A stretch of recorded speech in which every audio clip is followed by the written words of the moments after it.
I am the state, আমি সব, আমি তো আপনাদেরকে বিদ্যুৎ দিয়েছি, আমি তো আপনাদেরকে চাকরি দিয়েছি। আমি যে রাজনীতিটা করতে চাই বা যে কেউ যে রাজনীতিটা করতে চান সেটা তো তারা জনগণের কাছে বলবেন, জনগণের মতামত নেবেন, জনগণের মতের ভিত্তিতে তাদের নিজের চিন্তা ভাবনার যদি কোনো মানে পরিবর্তন করতে হয় সেটা তারা করবেন।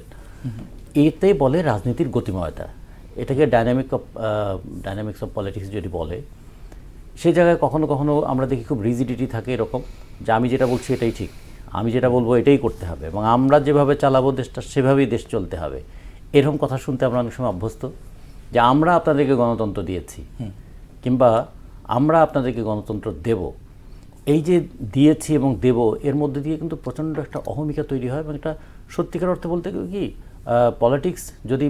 পলিটিক্স ওরিয়েন্টেড উইথ পিপুল এটা যদি না হয়, যে জনগণের সঙ্গে যুক্ত রাজনীতি যদি না হয়, তাহলে কখনো কখনো মনে হয় যে আই অ্যাম দ্য স্টেট, আমি সব, আমি তো আপনাদেরকে বিদ্যুৎ দিয়েছি, আমি তো আপনাদেরকে চাকরি দিয়েছি, আমি তো আপনাদেরকে বিশ্ববিদ্যালয় ইন্টারনেট দিয়েছি, মোবাইল দিয়েছি, এই দিয়েছি, সেই দিয়েছি। কিন্তু জনগণ তখন কি এই প্রশ্নটা করতে পারবে না? আমরা তো ট্যাক্স দিয়েছি বলে রাষ্ট্রের কোষাগার পূর্ণ হয়েছে, আমাদের ট্যাক্সের টাকায় তো বাজেট হয়েছে, আমাদের ট্যাক্সের টাকায় তো আপনার বেতন হয়, আমাদের ট্যাক্সের টাকায় তো আপনারা সংসদে বসে আলোচনা করেন এবং আমাদের ভোট নিয়ে আপনারা তো আমাদের উপরেই আবার কর্তৃত্ব করেন। এই যে তাহলে টু ওয়ে চ্যানেল, পলিটিক্স যদি টু ওয়ে চ্যানেলটা না হয়, তাহলে এখানে কিন্তু বিষয়টা হয়ে যাবে এরকম যে একটা কর্তৃত্বপরায়ণ শাসকের আবির্ভাব হবে, আর এক দল অনুগত মানে জনগোষ্ঠী তৈরি হবে, যেটাকে আমরা তো সমাজপ্রিয় জনগোষ্ঠী বলতে পারি। সেটা সাংবাদিকতার মধ্যে থাকতে পারে, সেটা পেশাজীবীদের মধ্যে থাকতে পারে, সেটা রাজনৈতিক দলের মধ্যে থাকতে পারে এবং সর্বত্রই। আমাদের বাংলাদেশে একটা খুব কৌতুককর কথা আছে না, যে খেটে খাবে না চেটে খাবে, মানে পরিশ্রম করে তুমি অর্জন করবে নাকি পদলেহন করে বেঁচে থাকবে।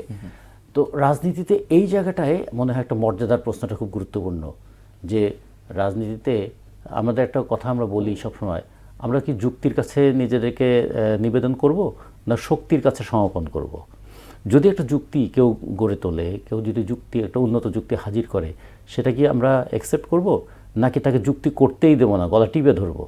আমাদের এখানে আমরা গলা টিপে ধরার সংস্কৃতি দেখেছি, মাথা নত করার সংস্কৃতি দেখেছি। একদল স্বেচ্ছায় যেমন মাথা নত করেন, আর একদল জোর করে তার গলাটা টিপে ধরেন। এই দুটোই কিন্তু গণতান্ত্রিক রাজনীতির সম্পূর্ণ পরিপন্থী। অনুগত থাকাটা অথবা তোষামত করাটা যেমন গণতন্ত্রের ভিত্তিটা নষ্ট করে দেয়, মর্যাদা ক্ষুণ্ণ করে, ঠিক তেমনি গায়ের জোর যুক্তির ভিত্তিটা নষ্ট করে, মানুষকে মর্যাদা নিয়ে বাঁচতে বাধা দেয়। যে কারণে দেখবেন রাইট টু লিভ, বেঁচে থাকার অধিকার যেরকম, তেমনি সম্ভ্রম নিয়ে বেঁচে থাকার অধিকারটাও খুবই গুরুত্বপূর্ণ। আমরা যে আমাদের মৌলিক অধিকারের কথা বলি, অন্ন, বস্ত্র, বাসস্থান, শিক্ষা, চিকিৎসা, কাজ, তার পাশাপাশি কিন্তু আমাদের গণতান্ত্রিক অধিকার আছে, কথা বলার স্বাধীনতা, বিচার করার স্বাধীনতা, যুক্তি করার স্বাধীনতা, সমাবেশ করার স্বাধীনতা, মত প্রকাশের স্বাধীনতা, এবং আমরা যেটা বলতে চাই শুধু মত প্রকাশের স্বাধীনতাই যথেষ্ট নয়, দ্বিমত প্রকাশেরও স্বাধীনতা। তো সেই জায়গাগুলো আমরা মনে করি রাজনীতিতে খুব দরকার।